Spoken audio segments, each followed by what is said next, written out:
വയനാട്ടിൽ പഞ്ചാരക്കൊല്ലിയിലെ ആശങ്ക ഒഴിഞ്ഞുവെങ്കിലും വയനാട് മുട്ടിൽമലയിലെ സ്വകാര്യ എസ്റ്റേറ്റിൽ പുലിയുടെ ആക്രമണത്തിൽ യുവാവിന് പരിക്കേറ്റിട്ടുണ്ട്.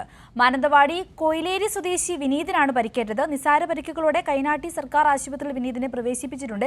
ഈ വാർത്തയുടെ വിശദാംശങ്ങൾ കൂടി അനൂപിൽ നിന്നും അറിയേണ്ടതുണ്ട്. അനൂപ് പറഞ്ഞ പോലെ തന്നെ പഞ്ചാരക്കൊല്ലിയിലെ കടുവയുടെ ആശങ്ക ഒഴിഞ്ഞുവെങ്കിലും ഇപ്പോൾ വയനാട്ടിൽ പുലിയുടെ സാന്നിധ്യം വന്നിരിക്കുകയാണ്. അപ്പം ഈ ഒരു വാർത്തയുടെ വിശദാംശങ്ങൾ എന്തൊക്കെയാണ്?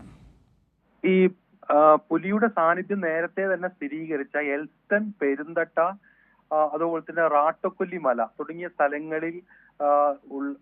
സ്ഥലങ്ങളോട് ചേർന്നിട്ടുള്ള ഒരു പ്രദേശമാണ് ഇപ്പോൾ ഈ പുലിയുടെ ആക്രമണം നടന്നു എന്ന് പറയുന്ന സ്ഥലം. ഇത് ശരിക്കും മുട്ടിൽമലയല്ല, മുട്ടിൽമലയോട് ചേർന്നിട്ടുള്ള റാട്ടക്കൊല്ലി എന്ന് പറയുന്ന പ്രദേശത്താണ് ഇത് യഥാർത്ഥത്തിൽ കൃത്യമായ സ്ഥലം പറയുകയാണെങ്കിൽ അവിടെ നടന്നിട്ടുള്ളത്. അവിടെ ചില എസ്റ്റേറ്റുകളും അതുപോലുള്ള പ്രദേശങ്ങളുമാണ്, തേയിലത്തോട്ടങ്ങളാണ്, അനുബന്ധ എസ്റ്റേറ്റുകളും ആ വിധത്തിൽ പരന്ന് വിശാലമായി കിടക്കുന്ന എസ്റ്റേറ്റുകളെല്ലാം ഉള്ള ഒരു പ്രദേശമാണ് ഇവിടം.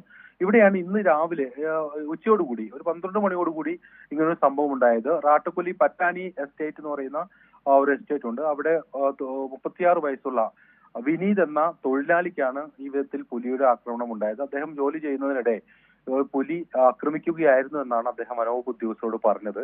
നിസാര പരിക്കുകളാണ്. കൈക്ക് ഒരു ഒരു ആ വിധത്തിലുള്ള ഒരു പരിക്കാണ് അദ്ദേഹത്തിനുള്ളത്. അപ്പോൾ തന്നെ അവിടെയുള്ള ആളുകൾ ഈ ഇദ്ദേഹം നിലവിളിച്ചു. അവിടത്തേക്ക് മറ്റു ജോലിക്കാരെല്ലാം ഓടിയെത്തി, നാട്ടുകാരും ഓടിയെത്തി. അവർ പെട്ടെന്ന് തന്നെ അദ്ദേഹത്തെ അവിടെ നിന്ന്, അദ്ദേഹം വളരെ ഭയപ്പെട്ടിരുന്ന ഒരു സാഹചര്യമായിരുന്നു ഉണ്ടായിരുന്നത്. പുലി ആക്രമിച്ചു എന്ന് അദ്ദേഹം പറഞ്ഞു. അപ്പോൾ അദ്ദേഹത്തെ ഉടൻ തന്നെ ആശുപത്രിയിൽ കൽപ്പറ്റ താലൂക്ക് ആശുപത്രിയിലേക്കാണ് അദ്ദേഹത്തെ കൊണ്ടുവന്നത്. കൈനാട്ടിയിലുള്ള അവിടേക്ക് കൊണ്ടുവന്ന് അദ്ദേഹത്തിന് പ്രാഥമിക ചികിത്സയെല്ലാം നൽകി. വനവകുപ്പ് ഉദ്യോഗസ്ഥർ അവിടെയും അതോടൊപ്പം ഈ റാട്ടക്കൊല്ലി ആക്രമണം നടന്ന പ്രദേശത്തുമെത്തി, ആശുപത്രിയിലുമെത്തി.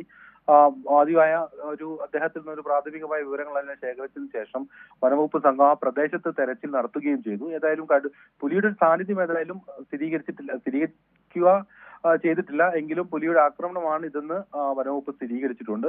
അതുമായി ബന്ധപ്പെട്ടുള്ള പരിശോധനകൾ തുടരുമെന്നും വനവകുപ്പ് പറഞ്ഞിട്ടുണ്ട്. ഈ പ്രദേശങ്ങളിൽ കഴിഞ്ഞ ദിവസങ്ങളിലെല്ലാം തന്നെ ഒരു പുലിയുടെ സാന്നിധ്യം സംബന്ധിച്ച് ചില ആശങ്കകൾ ഉണ്ടായിരുന്നു. നാട്ടുകാരിൽ ചിലർ ആ വിധത്തിലുള്ള വിവരങ്ങൾ വനവകുപ്പ് ഉദ്യോഗസ്ഥർക്ക് കൈമാറുകയും ചെയ്തിരുന്നു. ആ സമയത്ത് അവിടെ ഒരു ബോധവൽക്കരണ പ്രവർത്തനമെല്ലാം വനവകുപ്പ് നടത്തുകയും ചെയ്തു.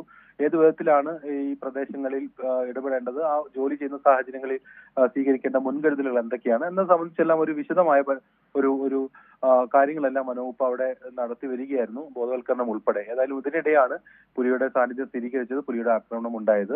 എങ്കിലും അവിടെ കൃത്യമായ പരിശോധനകളും അനുബന്ധ ആ വിധത്തിൽ പുലിയെ പിടികൂടണമെങ്കിൽ ആ വിധത്തിലുള്ള സംവിധാനങ്ങളും ഒരുക്കാനും വനവകുപ്പ് തീരുമാനിച്ചിട്ടുണ്ട്.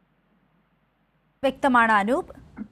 മാനന്തവാടി കൊയിലേരി സ്വദേശി വിനീതിനാണ് ഇവിടെ പുലിയുടെ ആക്രമണത്തിൽ പരിക്കേറ്റത്. വിനീതിന്റെ വാക്കുകൾ കൂടി നമുക്ക് കേൾക്കാം. ഏകദേശം ഒരു 12 മണിയായപ്പോൾ എന്തൊരു സൗണ്ട് കേട്ടിട്ട് താഴോട്ട് ഇറങ്ങുമായിരുന്നു. ഇറങ്ങുന്ന ടൈമിൽ പിന്നെ അദൃശ്യമായിട്ട് കാറ്റിൻ്റെ ചവിട്ടുന്ന് ചാടി വന്നതാണ്. അപ്പോൾ ചാടി വന്നപ്പോൾ കൈകൊണ്ട് ഇതായിപ്പോൾ കാറ്റിൻ്റെ മേലായിപ്പോയി പുലി ചാടി വീണത്. അപ്പോൾ കൈ കൊണ്ട് ഞാൻ തട്ടി മാറ്റിയപ്പോൾ കൈക്ക് ചെറിയൊരു സ്ക്രാച്ച് വന്നു. അതിനുശേഷം പുലി എങ്ങോട്ടാ പോയി?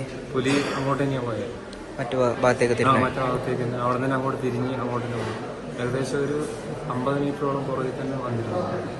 നിങ്ങളവിടെ ജോലി ചെയ്യായിരുന്നു? ജോലി ചെയ്യായിരുന്നു. റാട്ടക്കൊല്ലിയിലെ സ്വകാര്യ എസ്റ്റേറ്റിലാണ് പുലിയുടെ സാന്നിധ്യം കണ്ടെത്തിയത്. വനം വകുപ്പിന്റെ നേതൃത്വത്തിൽ പരിശോധനകളും മറ്റും അവിടെ നടക്കുകയാണ്. അനൂപാണ് വിശദാംശങ്ങൾ നൽകിയത്.